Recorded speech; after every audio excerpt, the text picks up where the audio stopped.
everybody. We are live. We are so excited to be with you today to talk about one of our favorite topics, right, Barbara? Absolutely. And first of all, I'm Andrea Anderson with Productive Environment Institute, and Barbara Hemphill is founder of Productive Environment Institute and also known as the Vision Accelerator. So we'll talk a little bit more about us a little bit further into the session, but we want to just jump right in. We want to jump right in and talk to you guys because it is at the time of this recording and us being live, it is mid to late December of 2023. So this is the time, if you haven't already done it, for you to be thinking about your planner or your calendar for the new year. And we were talking about your calendar, your way, navigating 2024 planner options. And the very first thing I want to just say, I want to ask you guys a question. Do you use the words calendar and planner interchangeably? Barbara, do you? I mean, I have for a long time. Oh, yeah. Yeah, Right? I definitely have. And you know what, Andrea, I just want to back up a second because I thought of something that I just had to seem so appropriate. You know, there are certain principles that Productive Environment Institute has been promoting, and one of them came from my daddy growing up on the farm, where he used to say half of any job is having the right tool. That's what he would say, having the right tool. And I can remember him telling stories. I particularly remember one where he needed a particular tool and he couldn't afford to buy it.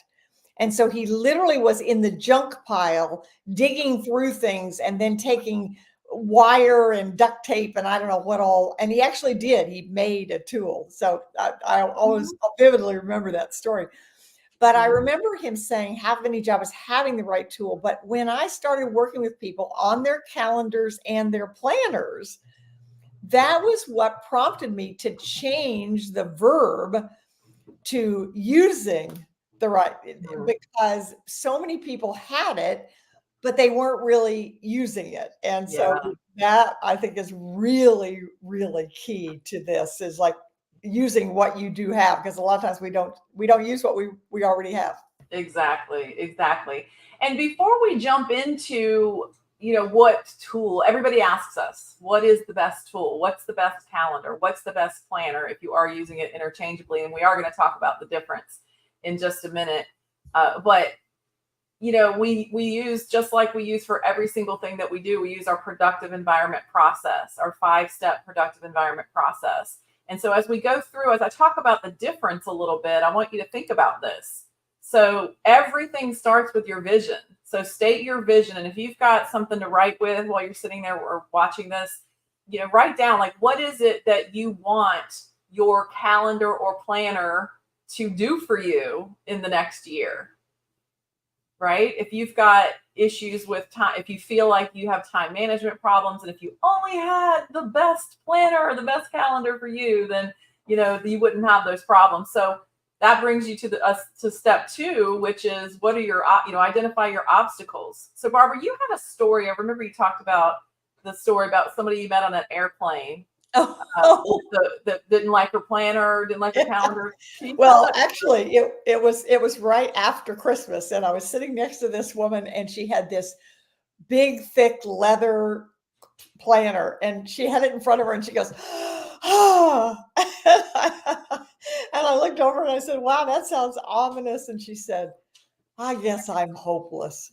She said, I have such a trouble with managing my time, and my husband gave me this planner for Christmas and I don't even know what to do with it. And so we spent the next 2 hours on the flight literally going through it, because it was one of these planners as opposed to a calendar that had everything in it about time zones from all over the world and zip codes and address books and everything. And we spent the next 2 hours going through that planner to figure out which parts of it she really needed. And a lot of it she didn't. And that's one of the things that happens, is that the planners they have lots of options, and people use some of the options and don't know which ones to use. Mm-hmm. And little did she know, this woman, that she sat down on an airplane next to Barbara Hemphill, the paper tiger lady, who was one of the expert organizers in the entire world. So it was her lucky day. Well, she said to me, God sent me an angel today. That was her comment. God sent me an angel today. Yeah, I love it. So what are your obstacles? So think about the planner or calendar that you have used this past year or up to this point. And if you haven't used one at all, then that might be an obstacle. So, what have you used already that you liked or didn't like? So if there's an obstacle, what is it about? Is it too big to take with you? Is it too small to write in? What are the obstacles that are keeping you from really loving the calendar or planner that you have now? And then commit your resources. So basically, what do you have that you can, that is a resource, a place to start. So maybe your experience with something else, or maybe you already have something that would work, or you've got somebody else that you look at that you think is like super organized and productive and you want to know what they use. So just because they're super organized and productive doesn't mean that what they use is going to work for you though. So, but you can certainly ask, and what other resources do you have? And then create a good way to ask somebody is to say, what do you like about your calendar planner? Just that one question, or what is essential or something, because that would just kind of give you some, because one of the things we've said all along is there is no perfect calendar and planner. I mean, if you're looking for the perfect one, you're not going to live long enough. So, but that's not a problem. We're going to tell you how to fix that. So that's right. That's right. We've got some real tangible physical things to share with you guys, and some, everybody that knows me knows I'm really not a big fan of quote tips and tricks.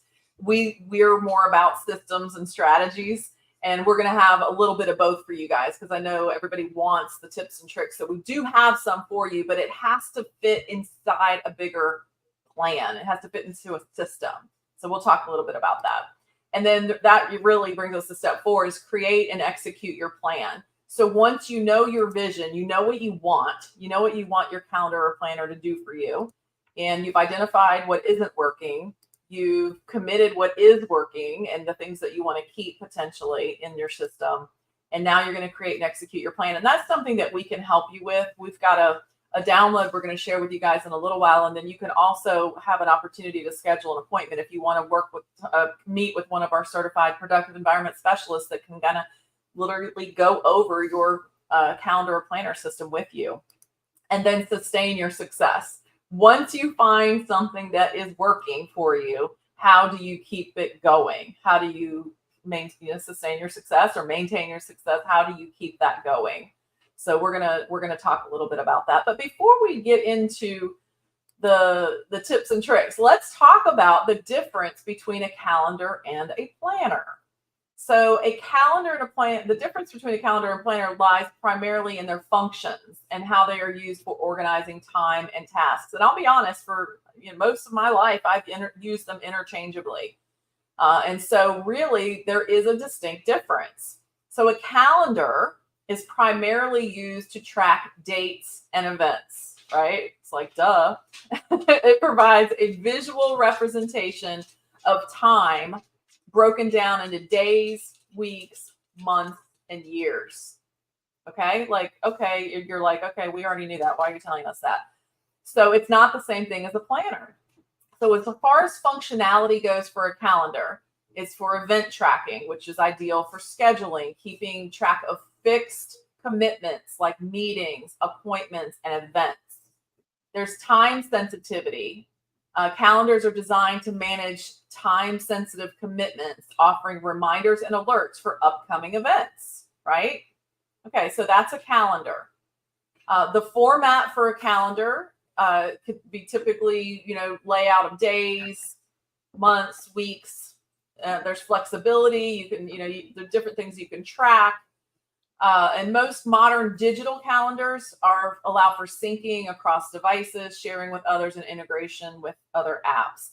So it's interesting how I have used the terms interchangeably, where Barbara, I've said many times that, if there's a task that I need to do and it doesn't end up on my calendar, then it's probably not going to get done.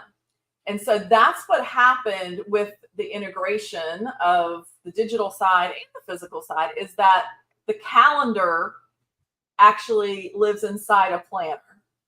So they are two separate things. It doesn't go the other direction. See what I mean? So let me tell you about the planner, and then maybe you can see what I'm talking about.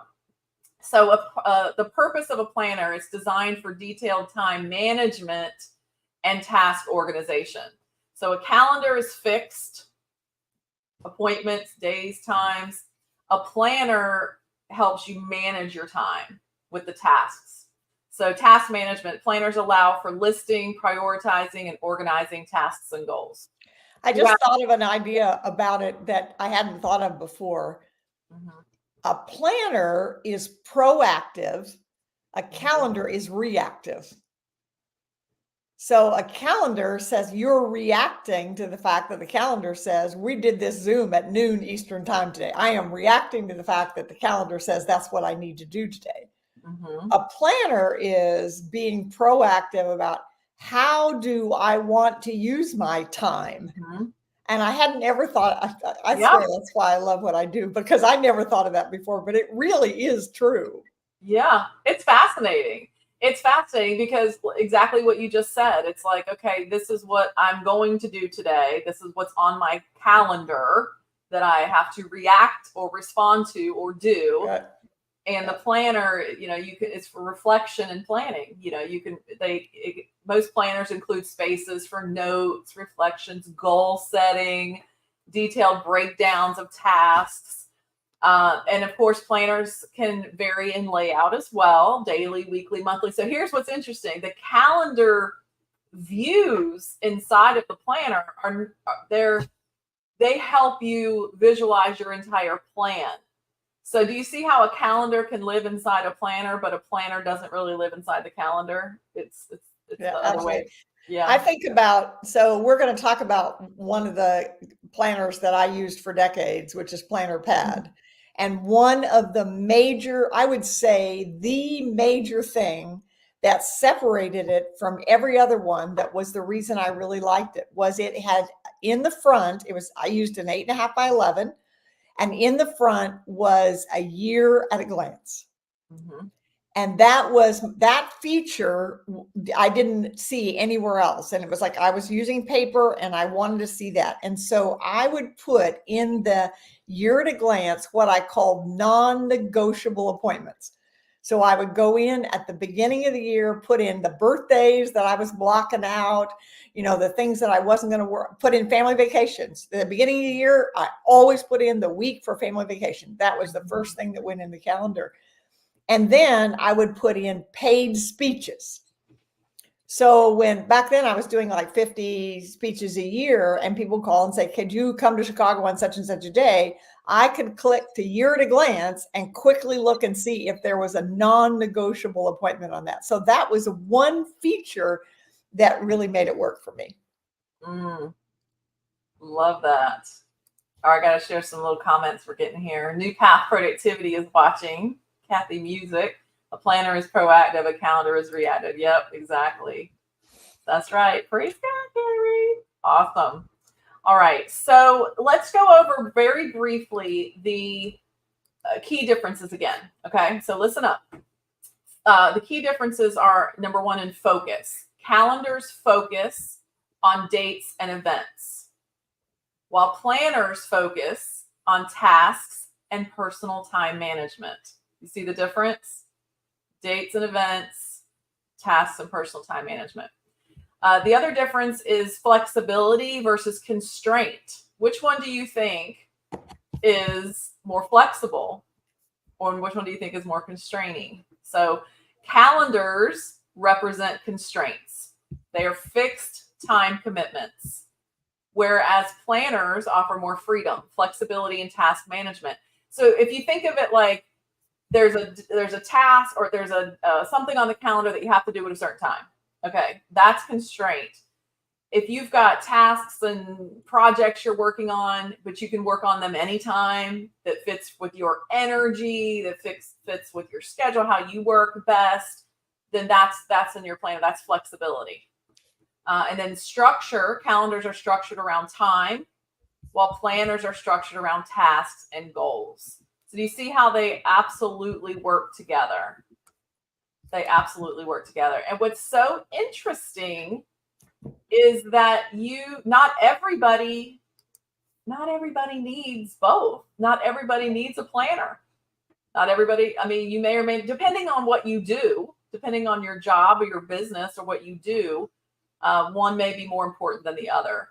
And that brings us to one of my favorite topics is the different working styles. And it is called the maker's schedule versus manager's schedule. Have you guys ever heard of that? Let me pull that up because I think I had that I was going to share. Maker's schedule versus manager's schedule. And in a nutshell, the manager's schedule is for high level bosses, somebody who has appointment, maybe not a high level boss, but somebody that has appointments with people throughout the day. And then might be your day is segmented, your calendar is segmented into 30-minute increments. You're meeting throughout the day. So if somebody is a manager and if you're in the scheme of like a business owner, small business owner, that may not be, a boss. It may be people you're meeting with for your business, but it implies that, their time is for other people, filling up those time slots. It's not for you. And the maker's schedule, which I think is a lot of you listening, a lot of people in our community would be considered makers, meaning we create something. We create courses, we create trainings, we provide services, we create programs for services. We're makers. If you're a writer, you're creating. So the maker's schedule is for creators who need deep work and time to get into a rhythm when working. That is 100% me. And when I read this article, we'll share this wherever you're watching from. If you go to our YouTube channel when this is over, we'll have all the links and everything in there for you in the description. But when I read this article, I was like, that makes so much sense. So let me just read this little part to you. It says we're talking about the makers' calendars. Their calendars are sectioned into bigger blocks like morning and afternoon. This implies that their time is for them, not others. They block out large sections of time for focused work and then hold office hours where anyone can meet with them to discuss something, enabling them to invest uninterrupted hours in top priority work. So makers find, it was this right here, makers find sporadic meetings throughout the day as creative kryptonite. It saps their energy and doesn't allow for any real work to be done. Oh my gosh. That is so true. For me, at least. If anybody else can relate. And so, but as a business owner, you really need both. You actually, and so for me, I don't do well doing both, mixing both in the same day.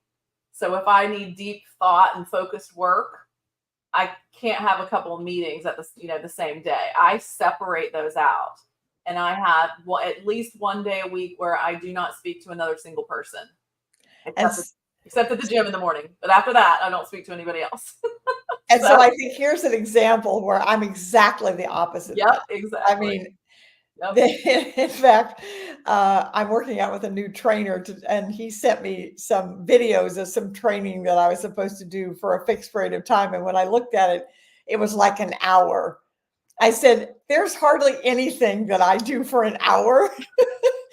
So this isn't going to work. Now, if I'm in front of the trainer, I will. But if I'm at home, I'm not going to do it. And so I thrive on the variety, and I don't do well at all. Even in writing, I write in small segments. I don't write for blocks of time.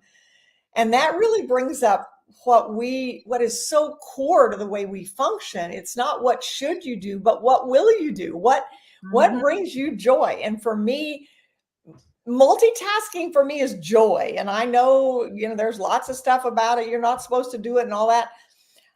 I think I'm a very productive person. I have lots of people say, I can't believe how much stuff you get done. And I do multitask, and I have zones of time, but my zones of time are much shorter. So an hour for me of focus time is plenty. I don't need more than an hour. The time, interestingly enough, that I spend the most time is in my quiet prayer and Bible study time in the morning. That is where that ranges from a minimum of 30 minutes to up to 2 hours. And that, I guess, is a gift from God. That is like, I learned that the more I do that, then the more productive I am in the other days, because in the rest of the day, because things that I thought were going to take a long time, it's like, I got that done already. So I guess that's an example of putting first things first.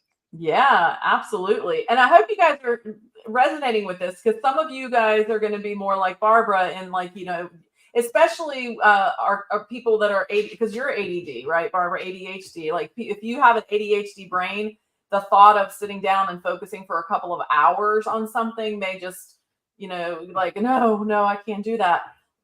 And I'm the complete opposite. Like, I need that time. I need that focused, quiet time. So you may be one or the other. And like I said, depending on what your role is in your company or as a business owner, you need to probably do a little bit of both.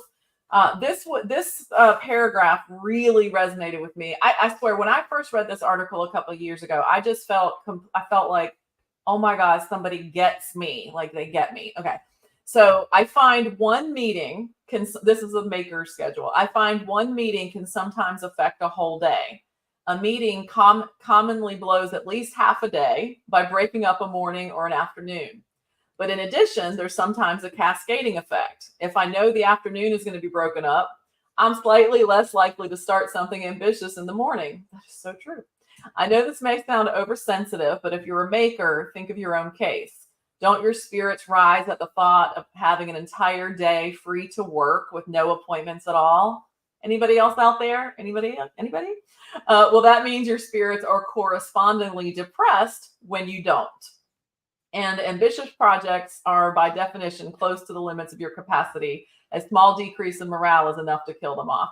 So that's why we say there isn't a right way or the best planner for everybody, because we all work differently, and we all have, different energy levels, and your days are scheduled differently. So there isn't any one size fits all. Let's talk about, Barbara.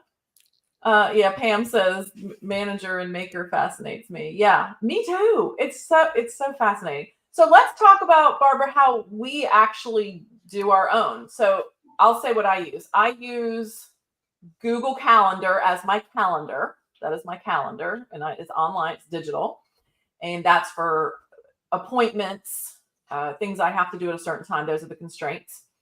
I do not like to be constrained in the physical of writing something. So as much as I'm attracted to all the planners that show up on my Facebook feed, and I've bought several of them through the years, because they all promise to be the best one. Every time I get one, the excitement is when the UPS driver brings it and I open it up and I'm like, yes, there's nothing better than cracking open a new planner, and it's like, yay. But once I get into it, I feel those constraints. So I end up using I'm hearing some weird feedback. I end up using a blank notebook. So I have my appointments and everything on the calendar, on my Google Calendar, and I use my notebook to take notes or map out things I need to do. But I recently, not really recently, any tasks that I do, I now make sure they're on my calendar as well, and in my Google Calendar. So I used to have to just block off time as an event or an appointment, and now the calendars have the task feature, so that they've actually turned the Google Calendar into a Google Planner, an electronic planner. So I kind of use that, and then my physical. I do like to write, so I have a physical notebook. And one more thing, Barbara, I think I shared this with you guys. I did miss a little bit of structure when I'm writing, so I found these little tear off sticky note pages. I got these from Amazon. I'll post a link in the description. But these allow me to tear off a sheet, and it gives me the outline of my day, which is already in my Google Calendar. I just put it on my piece of paper because I like to write, and I put it in my notebook. And then that gives me the freedom. I have as many pages as I need to take notes or to work throughout the day, and I'm not constrained by the next day or the next week. So that is working for me now. Doesn't mean it's always going to work for me, but it works for me now. So how about you, Barbara? And I know you've evolved over the years too. Oh my gosh, yes. Okay, so for starting in, I think 1999, I've got sun that keeps coming in. Let me just see if I can put this shade down. It keeps driving me crazy. I can't get it. I got the sun.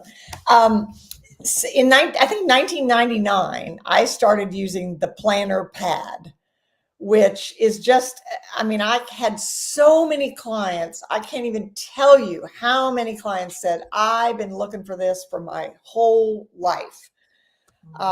And at that point, it was a combination of a maker and a manager, I think. So I was living in both worlds.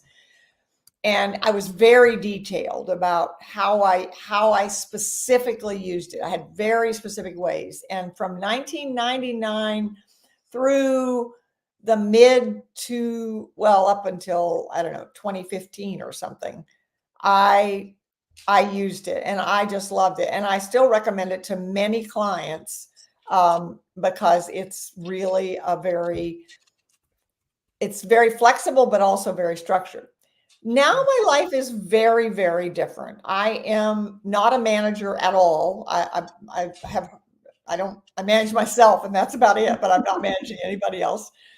And so I'm very free to do what feels like it's the right thing to do. And I have big pictures of things blogs I want to write and projects people I want to meet on. So I have my Google Calendar for fixed appointments with other people and with myself. So if there's something that, okay, Barbara, especially if it's something I'm procrastinating about, I mean, if there's something that I really need to do and I don't want to do it, then the best thing to do is to put it and make an appointment with myself. So I have that. And then I have a notebook too. Mine's a smaller one because I carry it with me. So I want mine to be smaller. And you can see it's messy, very messy. It's where I take notes when I go places. I'm always writing notes.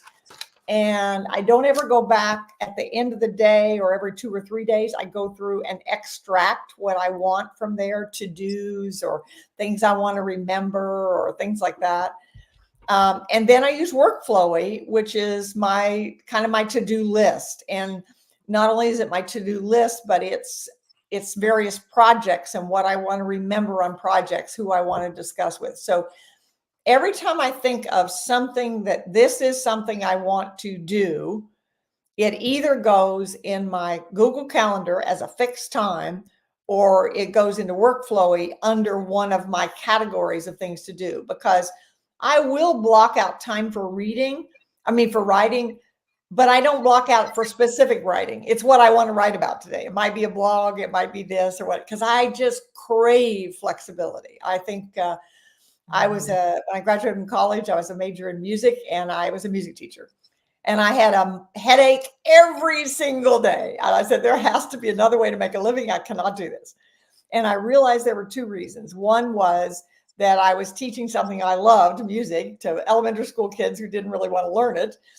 And so that was one. But the bigger one was I hate structure. And so the idea that I knew for 9 months exactly where I was going to be is like just, does not work for me. So, it really is finding your style. And then, it goes to our 4 questions. The 4 questions we ask about something's organized. Number 1, does it work? Number 2, do you like it? Number 3, does it work for the people that it impacts? And number 4, can you recover quickly? Meaning, you don't write things down or you don't get your to-do list and, it's like, can you recover? And then 6 months later, you ask the same questions and say, does it still work? Do I still like it? Does it still work for the people it impacts? And can I still recover quickly? If the answer is no, it doesn't mean it was wrong before. It just means things have changed. That's right. So you want to pay attention to the things that work for you. And I've got a couple of examples here. So Liz with Davidson Organizing, she's one of our certified productive environment specialists. She said, I love the planner pad, but I write very small and the seasons version that fits in my purse works for me. Most of my clients need the larger executive version, but then it ends up being too big. So So there's an example of you can have anything you want. So for years, I bought only bags that were big enough to fit my 8.5. I mean, that was my trade-off. That was absolutely my trade-off. well, finish that statement, Barbara. You can have anything you want, but not everything. but not everything. And so I was sometimes frustrated that I was carrying a big bag, but it was far more important to me to have my planner pad than it was to have a smaller bag. So that was my trade-off. And then Rose said, I used Allison Lewis from 7 Minute Life. It's a daily planner. Exactly, Rose. And actually, I'm glad you said that. This was not planned. She's not an audience plant. She's actually one of our community members. But I do actually have something up to share with that. Share screen for the 7 Minute Life daily planner. Allison is a friend and colleague of ours. And from what I personally have not used this planner, but I really want to. I understand that this is a planner versus a calendar. There's a calendar inside here. In fact, if you jump to 52, I believe, see, there's the calendar view, right? Of this, but this is 83 pages of lots of other things: 90-day work goals, financial goals, bucket lists, grocery list. This is a perfect example of the difference between a calendar and a planner. The calendar for fixed appointments are in here, but there's also a bunch of other things that help you plan out your life. And we've got another client who's a realtor, and she swears by the 7 Minute daily planner for her real estate business. She said it really changed her life. So if you're in sales, I understand that this is a really good planner for you. So you can check that out. Again, come to our YouTube channel and we'll put all the links to everything in the description box. But these are just another example of of options. Although I haven't used it, we know Allison, and I know that she teaches some really great time management training. So definitely check that out. Let me stop that screen share. Stop screen, and here we are back. Okay, so yeah, I can show you guys the links, but they're kind of long. So 7 Minute Life downloadable daily planner demo. Yeah, you guys can check that out. But we'll put it in the description box. Okay, so let's see what else. Oh yeah, so to help you decide what is the best planner for you. So I want you to think about what we talked about with how you work. Are you a maker or are you a manager, for one thing? Because I think the manager schedule is going to be more focused on the calendar itself. And the maker is going to be more focused on the planner and planning out and time and projects and time blocking and things like that. So think about that. But we also have a download for you. I'm going to share my screen, but you guys can go get this for free. Eds will post the link to it on the screen in just a second. So let me share this. These are some questions that you can ask yourself. There we go. Share. Okay. So you guys can download this. So starting with, what is your purpose and use? So what's the primary purpose of your planner or calendar? Scheduling meetings, tracking projects, personal organization, something else. So think through that. How frequently do you plan to use your calendar or planner? Daily, weekly, monthly? Some people don't, they just need it monthly, believe it or not. So size and portability, we just talked about that. What size works best for you? Pocket size, desk size, wall calendar? Do you need your planner to be portable? I really don't need my planner to be portable. I work primarily at my desk. I work virtually. So I don't need, the size doesn't really matter to me. Professional needs. Are there specific business functions you need to manage with this planner? Client meetings, projects, deadlines? Do you need space for contact management or networking? That's a good question. Do you need to put other people's information in there? Time management and productivity. Do you need features that help with time management, such as time blocking or goal setting sections? That would clearly be a planner. The 7 Minute Life has that. And I believe the planner pad does too. It has time. Yes, it does. Yeah. Very so, yeah. Would you benefit from productivity tools like to-do lists or habit trackers? Be careful with those. There are some great ones out there, but you can really go down the rabbit hole with that. And one mistake that I've made and I've seen people make is you have separate, your to-do list is separate from your calendar. And so that's where problems happen. At least for me, I can have all these lists over here, but unless they make it somehow into my plan or my calendar for the day, it's not going to happen. Digital versus physical, which do you prefer? Are you a physical or a digital person? I'm a little bit of both. If choosing a digital planner, what are your requirements for compatibility and syncing? Phone, computer? Are you a Mac user or a PC? Layout and design. Do you prefer daily, weekly, or monthly layout? Barbara, you said you use year at a glance. I think maybe I've used that once. So it just depends. It depends on what you need. I certainly would use daily. I use daily, but I look at my calendar monthly. I rarely look at the weekly view on my Google Calendar. I need to see the whole month. I either need to see the day or the month. So what do you guys think? What do you guys need? Are you looking for a planner with room for notes, or do you prefer a more structured layout? I want my notes in my notebook, personally. And how important is the aesthetic design? Colors, themes? How important is that to you? And then almost finished, budget and durability. What is your budget for a planner or calendar? And how durable does your planner need to be considering the material and binding? I like a pretty cover on my notebook, and I just ordered that from Amazon. I've noticed that the most planners that I see on Facebook ads are in the $30 to $50 range. So think about your budget. There are less expensive options out there as well. And then additional considerations. Are there any additional tools or accessories you need with your planner? How many of you are like me and realize that the pen or pencil matters? It really does. Like, I either have to have a really good pen or a pencil with an eraser. Barbara, one of the things, but when I was a planner pad user, I used a mechanical pencil. I mean, I had a thin mechanical pencil, and it was thin enough that it would fit in the spiral. So I could put the mechanical pencil down in the spiral, and it had an eraser, and I carried that with me everywhere I went. Yeah, absolutely. And I'm like that too. I'm actually on a kick. I go back and forth between a really nice pen or a mechanical pencil. And I'm on my mechanical pencil kick right now, which when I say that, on a kick, I mean, allow yourself to ebb and flow. The way the things that you like and the things that work for you may change. Allow for that ebb and flow.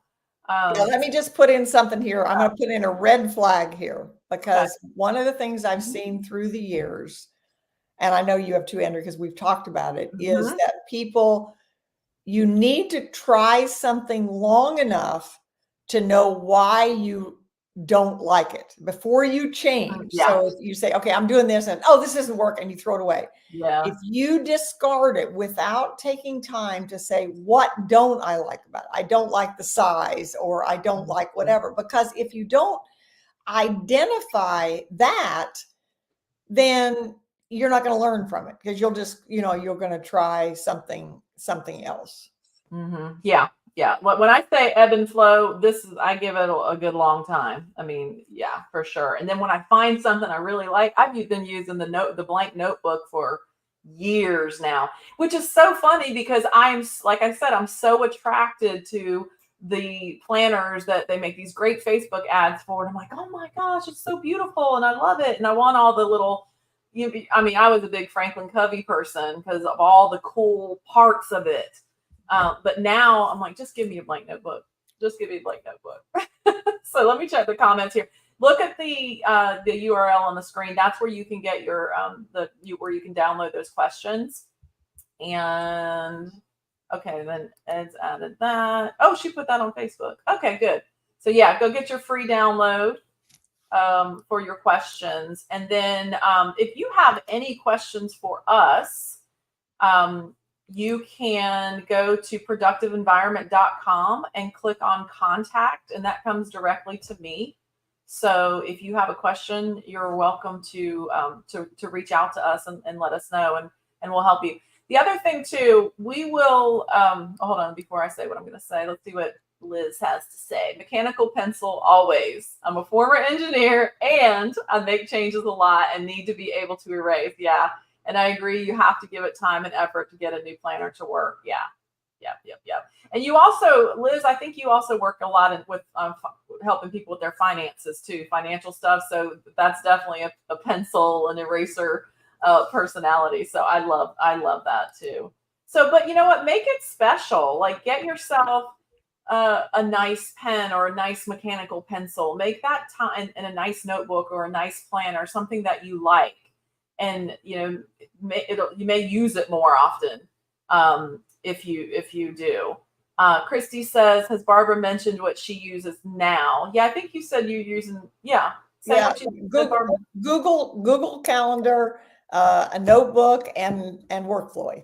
So very similar. We ended up in the same place. Interestingly, that is so funny. Let me mention too. Christy is going. She's actually part of our. She's an alumni of our Certified Productive Environment Specialist program, and Christy has been working on a planner.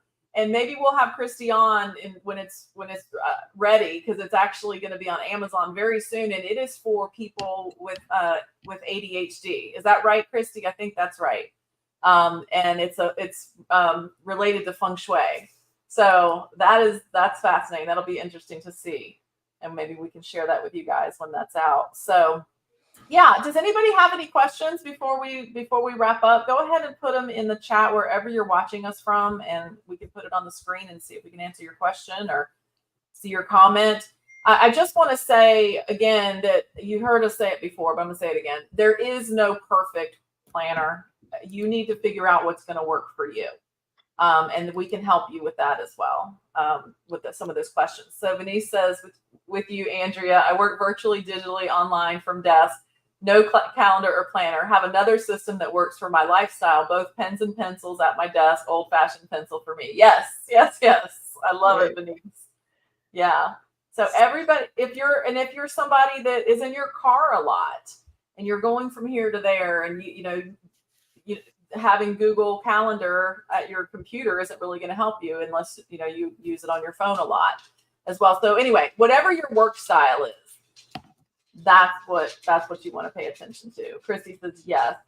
So I think that's yes to ADHD and feng shui.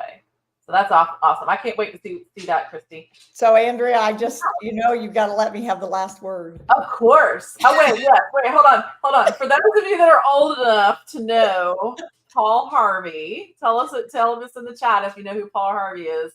Paul Harvey would teach, talk, and then he would say, and the rest of the story. This is the rest of the story. So Barbara is going to wrap up.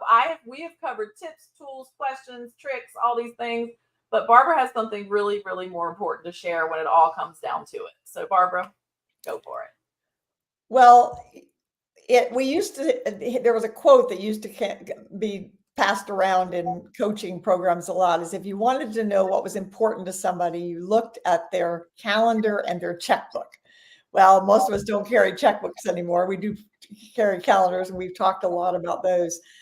But I want to go a bit deeper with this. And I have a question that I really want you to seriously consider as we go through this holiday season.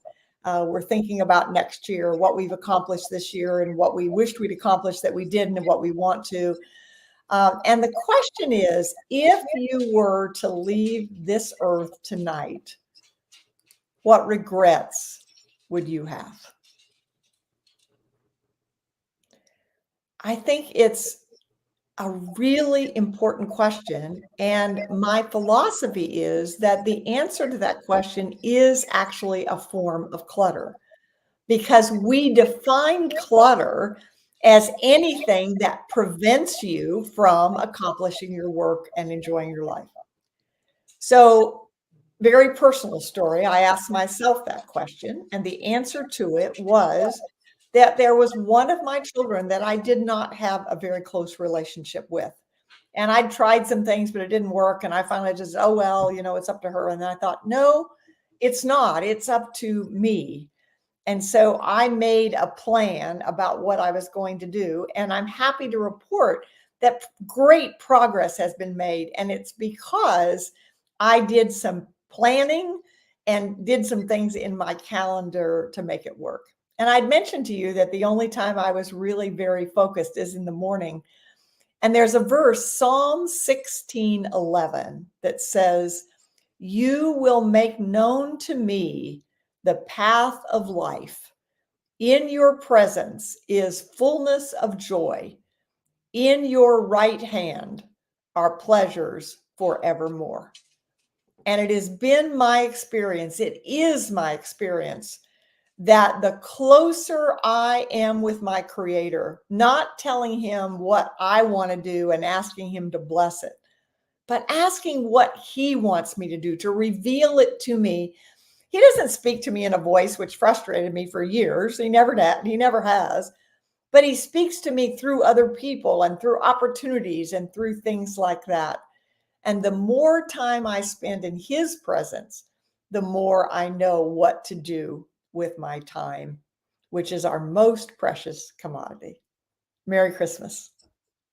Merry Christmas, everybody. Thank you for joining us, and check the description box shortly for all of the things we talked about in today's live stream. So bye, everybody. That's all for Pep Talk, Productive Environment Podcast for today.